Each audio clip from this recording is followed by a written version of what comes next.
ನೆನೆಸಿಕೊಳ್ಳಬೇಕು ಅಂತಾದ್ರೆ ಪೂರ್ವ ಜನ್ಮದ ಸುಕೃತ ವಿಶೇಷವೇ ಒದಗಿ ಬರಬೇಕಂತೆ. ಯೋಗವೂ ಬೇಕು, ಭಾಗ್ಯವೂ ಬೇಕು. ಇಲ್ಲದೆ ಹೋದಲ್ಲಿ ದೈವ ಸಂಕಲ್ಪವೇ ಪ್ರೇರಣೆಯಾಗಿರಬೇಕಂತೆ. ಖಂಡಿತ ಹೌದು. ನಮ್ಮ ಬದುಕನ್ನ ಕಾಣುವಾಗ ನಾವು ಅದಕ್ಕಿಂತ ಹೊರತಲ್ಲ ಅಂತ ಭಾವಿಸ್ತೇನೆ. ಖಂಡಿತ. ಎನ್ನಯ್ಯ, ನಿಮಗೆ ನನ್ನನ್ನು ಸತಿಯಾಗಿ ಒದಗಿಸುವುದಕ್ಕೆ ಅಥವಾ ಮಗಳಾದ ನನ್ನನ್ನು ಧಾರೆ ಎಳೆದು ಕೊಡುವುದಕ್ಕೆ ಮೊದಲಾಗಿ ಮನಸ್ಸು ಮಾಡಿದ್ದಿಲ್ಲ.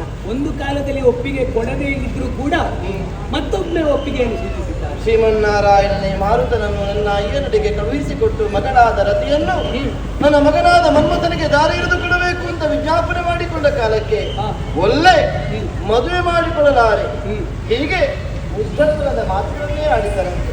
ಹಠವನ್ನೇ ಹಿಡಿದು ಬಿಟ್ಟರು. ಆದರೂ ಕಾಲ ಎಲ್ಲರನ್ನೂ ಮೀರಿ ನಿಲ್ತದೆ ಅನ್ನುವುದಕ್ಕೆ ನಮ್ಮ ದಾಂಪತ್ಯ ಜೀವನವೇ ಸಾಕ್ಷಿ. ಭದ್ರವಾಗಿ ಜೊತೆಯಾಗಿದ್ದೇವೆ. ಎಲ್ಲದಕ್ಕೂ ಋಣ ಬೇಕು, ಸುಮ್ಮಗೆ ಆಡಿದ್ದಲ್ಲ. ಋಣ ಅನುಬಂಧೇನ ಪತಿ ಸುತ ಆಲಯ. ಆ ಸಂಬಂಧಗಳು ಕೂಡಿ ಬರಬೇಕು ಅಂತಾದ್ರೆ ಋಣ ವಿಶೇಷವೇ ಇರಬೇಕು.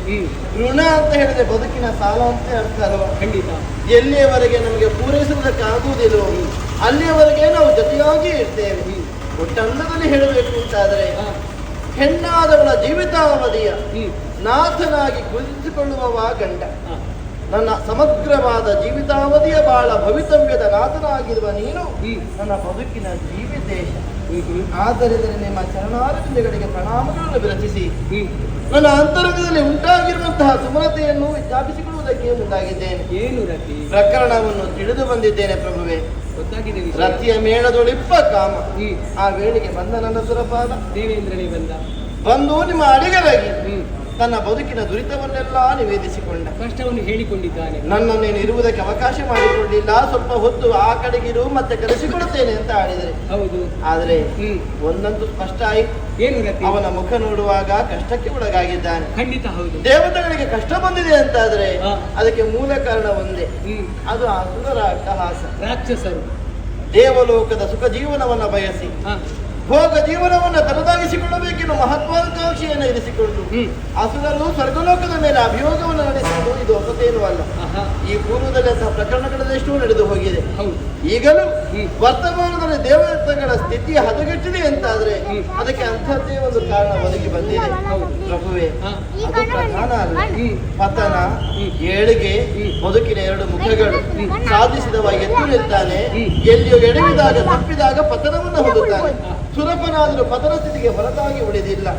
ಆದರೆ ವರ್ತಮಾನದಲ್ಲಿ ನಿಮ್ಮನ್ನ ಬಳಸಿಕೊಳ್ಳುವುದಕ್ಕೆ ಮುಂದಾದನಲ್ಲ. ಹೌದು ಸ್ವಾಮಿಯೇ, ಸ್ವರ್ಗಲೋಕವನ್ನು ಉಳಿಸಬೇಕೆನ್ನುವ ಹಂಬಲದಿಂದ ನಿಮ್ಮನ್ನು ಘನವಾದ ಕಾರ್ಯವನ್ನ ಭೇದಿಸುವುದಕ್ಕೆ ಸಾಧಿಸುವುದಕ್ಕೆ ಕಳುಹಿಸಿಕೊಟ್ಟಿದ್ದಾನೆ. ನೀವು ಹೊರಟು ನಿಂತಿದ್ದೀರಿ. ಹೌದು, ಅರ್ಥ ಮಾಡಿಕೊಳ್ಳಬೇಕು. ತನ್ನದಾದ ಸ್ವರ್ಗಲೋಕದ ವಾಂಛೆ ಅವನಿಗಿಟ್ಟು ಬಿಟ್ರೆ ಲೋಕ ಕಲ್ಯಾಣವನ್ನೇ ಸಮಗ್ರವಾಗಿ ಚಿಂತಿಸಿ ಈ ಬಗೆಯಿಂದ ಈ ಕಡೆಗೆ ಸಾಗಿ ಬಂದಿದ್ದಾನೆ ಅಂತ ನಾನು ಭಾವಿಸುವುದಿಲ್ಲ. ಸ್ವಾರ್ಥದಿಂದಲೇ ಬಂದಿದ್ದಾನೆ. ತನಗೆ ದಕ್ಕಿದ, ತಾನು ಹೊಂದಿರುವ, ತಾನು ಅನುಭವಿಸುತ್ತಿರುವ ಸ್ವರ್ಗವಷ್ಟೇ ತನಗೆ ಬೇಕು ಅನ್ನುವ ಭಾವವೇ ಅವನ ಮುಖದಲ್ಲಿ ಅಧಿಕವಾಗಿ ನನಗೆ ಕಂಡಿತ್ತು.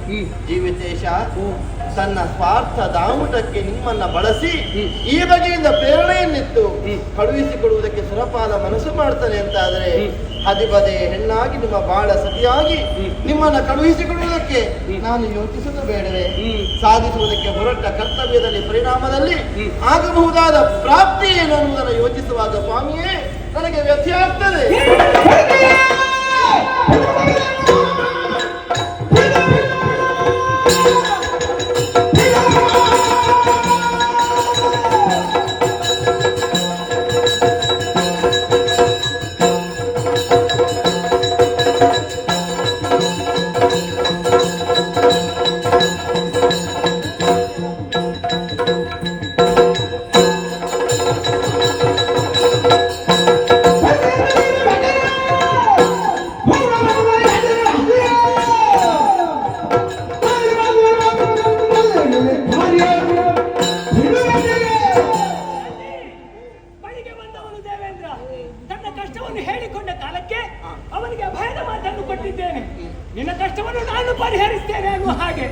ಮಾತು ಆಡಿದ್ರೆ ಹೋಯ್ತು ಮತ್ತು ಒಡೆದ್ರೆ ಹೋಯ್ತು. ಆದ್ದರಿಂದಲೇ ಹೊರಟು ನಿಂತದ್ದು ನಾನು. ಪರಮೇಶ್ವರನ ಯೋಗ್ಯತೆ ಏನು ಅನ್ನುವುದನ್ನು ನಾನು ಚೆನ್ನಾಗಿ ಅರ್ಥ ಮಾಡಿಕೊಂಡಿದ್ದೇನೆ. ಅವನನ್ನು ನೋಯಿಸಿದ್ರೆ ಗತಿ ಏನಾದೀತು ಯೋಚಿಸಿದ್ರು. ಬಾಲ್ಯದಲ್ಲಿ ಎತ್ತರವಾದಂತಹ ಪದವಿಯನ್ನು ಹೊಂದಿಕೊಳ್ಳಬೇಕು ಅನ್ನುವಂತಹ ಉದ್ದೇಶದಿಂದ ಆ ಪರಮೇಶ್ವರನನ್ನು ಒಲಿಸಿಕೊಂಡು ವಿಶೇಷವಾದಂತಹ ವರ ಸಂಪಾದನೆ ಮಾಡಿಕೊಂಡವನು ನಾನು. ಇಕ್ಷು ಚಾಪ ಪಂಚಶರ ವಿಷಮಾಕ್ಷನು ನೀಡಿ ಹೋಗ್ತೇನೆ ಪರಮೇಶ್ವರನ ಬಳಿಗೆ. ಗುರು